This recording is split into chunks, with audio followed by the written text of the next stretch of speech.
country understand very well the danger of appeasing dictators, the danger of allowing these dictators to spread their influence and spread their power. They understand it very well, and that is why they support us. The great people of Great Britain have always been in full support of the Ukrainian people. They've been spearheading the provisions for the Ukrainian people to defend themselves against the Russian terrorist regime. And for that, we say thank you. Thank you, Britain! Thank you, Britain! Thank you, Britain! Thank you, Britain! Thank you, Britain! Thank you, Britain! Help Ukraine protect peace! Help Ukraine protect peace! Help Ukraine protect peace! We have mentioned this in the past, and this is an important topic to really push home for everybody to understand it. The shoe-horse theory of politics has been proven by this war in Ukraine. The far right and the far left have shown themselves to be traitors of every country that they are in. They've shown themselves to be shills of the Russian terrorist regime, just like during World War II, when every single socialist party in the United States was preaching for non-interventionism and isolationism when the Nazis invaded Poland. However, when Nazi Germany invaded the USSR, all of a sudden, the socialists changed their tune. They decided that the interests of the Soviet Union were at stake. So they decided to finally allow, of sorts, the Americans to let their voice be heard and to finally stop the rise of fascism and Nazism in Europe, to intervene at last, and to finally end the spread of Hitler's Nazi Germany. But speaking of which, the comparison between Nazi Germany and the Soviet Union is very deep. And there are many similarities between the two. We could talk about the obvious ones, like complete control over economy, or authoritarianism, or the perpetual genocides that they have perpetrated. Millions of people, tens of millions of people, dead for nothing more but showing their own opinions and opposing the opinions of the party that was ruling those countries. But we should delve deeper. We should discuss the actual alliance at the beginning of World War II between Nazi Germany and the Soviet Union. Now, of course, the Russophiles will always say that there was no such alliance. But when we mention to them the Molotov-Ribbentrop Treaty, which was signed between the Nazis and the Soviets to divide Poland in half and give half of those lands to the Nazis, half to the Soviets, all of a sudden they shudder. They don't want to face that argument because it is true. And of course, they've been training all the way until Hitler decided to invade the Soviet Union. And don't think that Stalin would have kept his word either. Stalin was slowly preparing for a possible invasion of Germany also. The Soviet troops were deployed in an offensive method, not in a defensive one. And that is why they lost so badly in the beginning. Because he thought Hitler would finish off the French and the British first, and then he would be able to attack Germany. But he was wrong. Hitler decided to attack early. But let's not delve into tactics too much. This issue has ended long ago. Unfortunately, the same measures that have caused that issue in the first place continue to be implemented as we speak.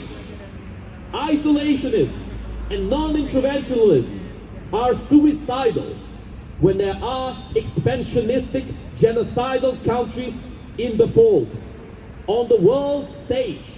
And Russia is just this kind of expansionistic country, my friends. We must not forget about that. They will attack if they see an opportunity to get away with their crimes. And they will commit the most heinous crimes in human history if they feel like there will be no retaliation and no consequence. That is something we must remember. Appeasement is what allowed Hitler to expand his power. Appeasement is what's allowing the Russian terrorist regime to establish their little alliance with Iran and North Korea, to establish their little convoys of Western technology from third parties to keep flowing into Russia, which they dismantle in Russia and turn them into weapons to attack the Ukrainian people. Now, at long last, with the threat of secondary sanctions, these tricks are starting to be nullified. At long last. Because for years, Russia has not been put on its place. But now, we have a chance to finally do what should have been done when the Soviet Union collapsed. The spread of Western influence into Russia, into Eastern Europe, into the whole world. That is the future, my friends. We cannot allow these terrorist regimes to push for their multipolar world. The so-called multipolar world is a mere excuse for genocide, a mere excuse for their genocidal expansionism of destruction and annihilation of the people who they oppress. The quality of life in the Russian terrorist regime is atrocious, as we've mentioned many times. But the quality of life in the West is still the best in the world. Why would so many people want to migrate to these great countries if they were terrible to live in? Nobody wants to move to a country to be oppressed there. Everybody wants to move to the countries that have the best quality of life. And that should serve as proof that the West is doing something right, and it should continue to do as such. And that Russia is definitively doing everything wrong. But the truth of the matter is, they don't care. The elections that will soon happen in Russia are already decided before they even happen. Not a single one of the honest opposing figures against Putin have been allowed to run in this election. What they have now is controlled opposition, nothing more. And what truly will happen is that Putin will once again make a facade out of the election process. A theater, a dance macabre, if you will. Because that's what he's been doing ever since he got into power. The Russian government cannot impeach Putin. Putin can impeach the Russian government. He's passed countless legislations that enable him to do whatever he pleases with zero accountability. And this genocidal maniac is the creature that we are being told to appease, the creature we are being told to negotiate with. This happy grandpa, or Veselый Dedushka, as the Russians call him. This individual cannot be appeased any longer, my friends. Putin needs to be brought down at last, Russia needs to be reformed, and Ukraine needs to be liberated. Stop Putin, stop the war!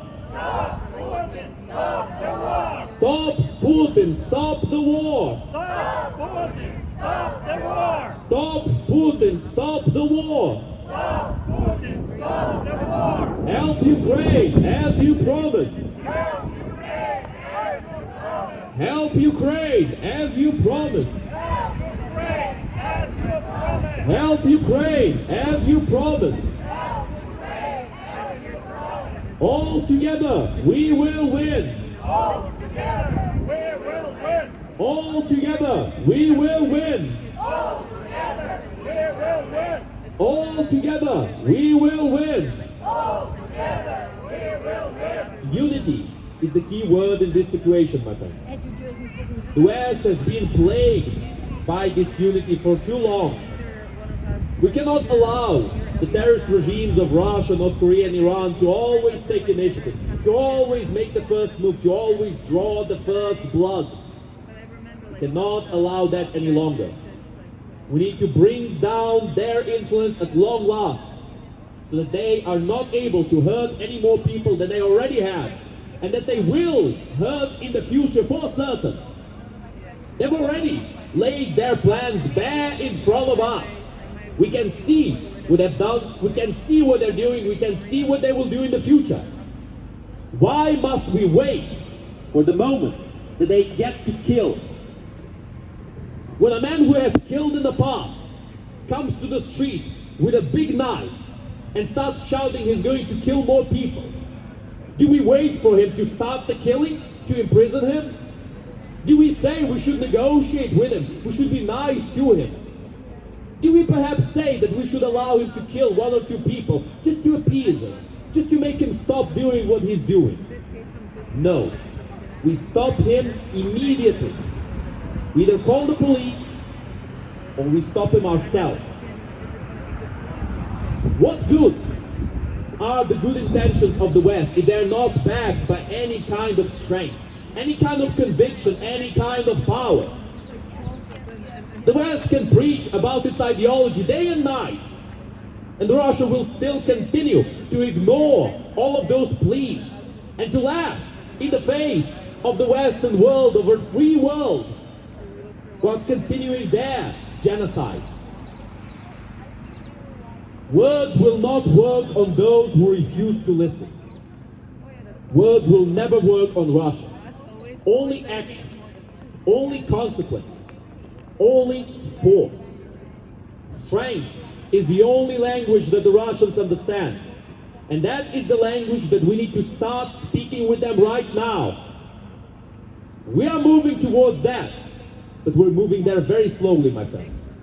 People die every day in Ukraine because of the Russian aggression. And people around the world die because of the Wagner Group and the many Russian proxies that they control.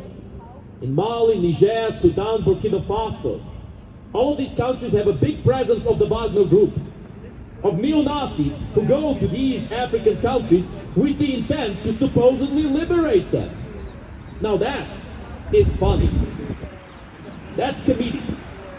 I'm sure Prigozhin would laugh if you were not killed by Putin for talking a little bit too much, for spreading a little bit too many truths, inconvenient truths about the Russian regime. Because as we all well know, Prigozhin has said it loud and clear that the point of this war, started by the Russian terrorist regime, was never to liberate the so-called Russian speakers in Ukraine, but to enrich the Russian elites. That was the whole point ever since the beginning. And that is why he died. That is why he was killed. He was put down like a mad dog who bit the hand that was feeding him, Putin's hand. And that is what's going to happen to every single individual who preaches isolationism, non-interventionism, and negotiations with Russia. They will be betrayed and they will be destroyed by the Russian terrorist regime at the first opportunity that they will get.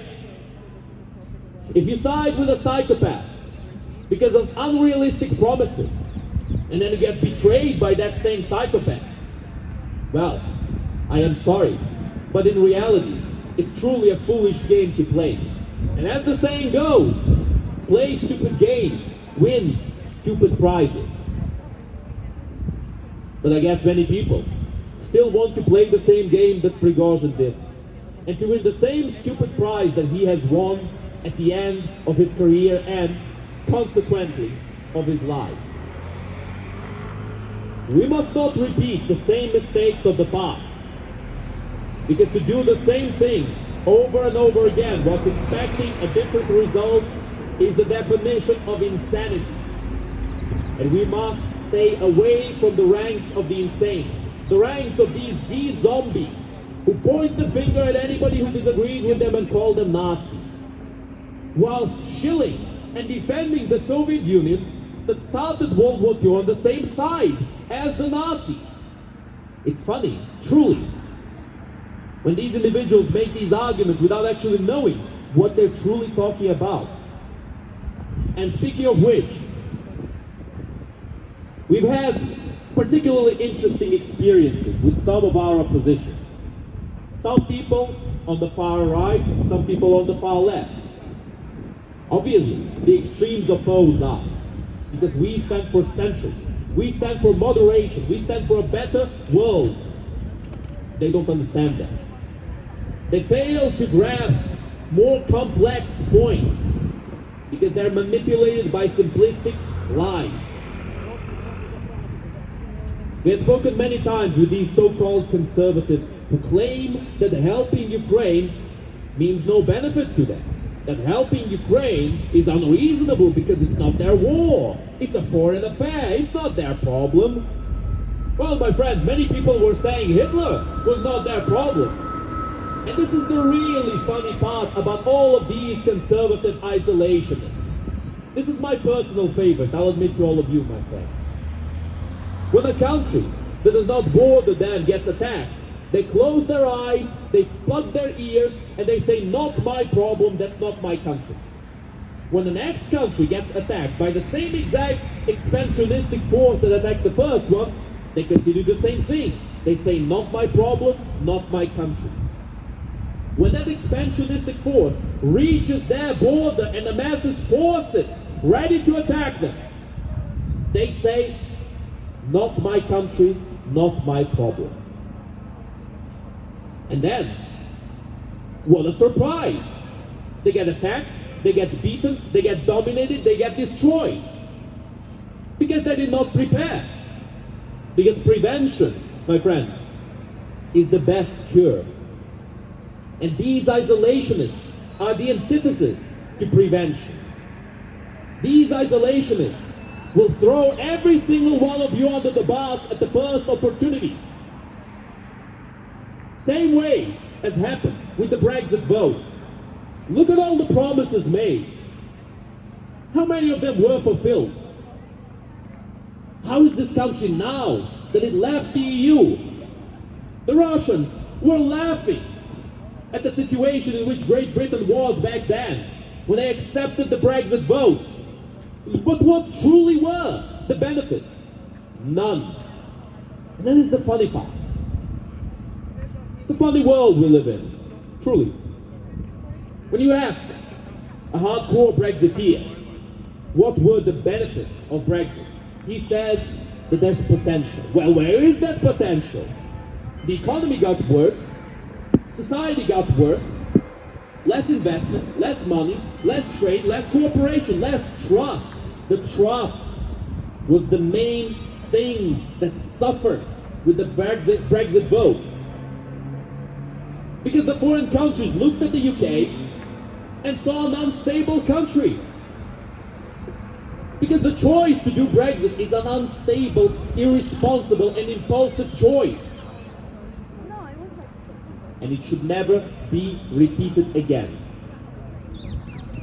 Every single time one of these dysfunctional ways forward rise up, one of these insane politicians starts to speak more loudly, you can bet that the Russians are paying him, that the Russians are trying to make sure that he sows as much dissent as possible within their enemies, within the countries they see as their foes.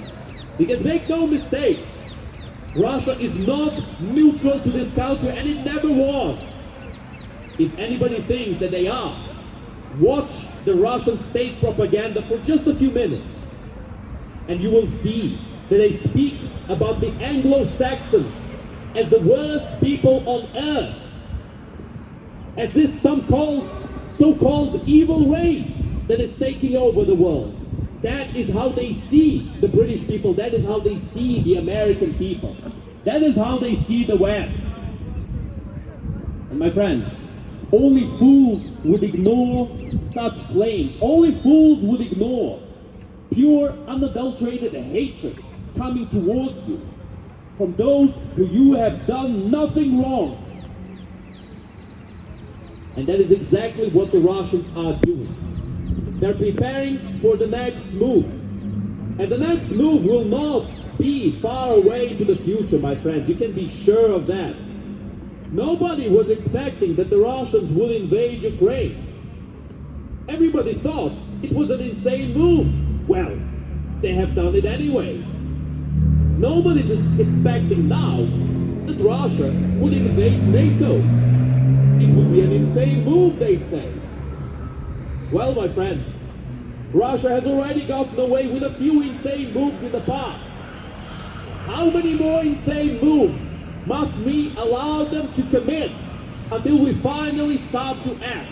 Until we finally take initiative back from the terrorist regimes of this world, and until we finally move to a better world, for a better future, a future of trade and prosperity, of international cooperation, where the agreements made among different countries need to be upheld and cannot be ignored because of whims and wishes of self-serving politicians.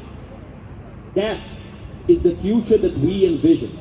A future of nuclear demilitarization, and not of nuclear saber rattling, not of nuclear genocide, as Russia has threatened the West countless times with, and continues to threaten it as we speak. That is not the future we want, my friends. We want a better future for our children and for the future generations of our countries and of everybody else. The Ukrainian people never wanted war with the Russians. Before this war started in 2014, we saw the Russians as a brotherly people. We were wrong. We were mistaken. And that mistake will never be committed again. Slava Україні! Слава нації! Україна! Україна! Україна! Героям України тричі! Ворогам України тричі! Now, my friends, we will have a short musical break.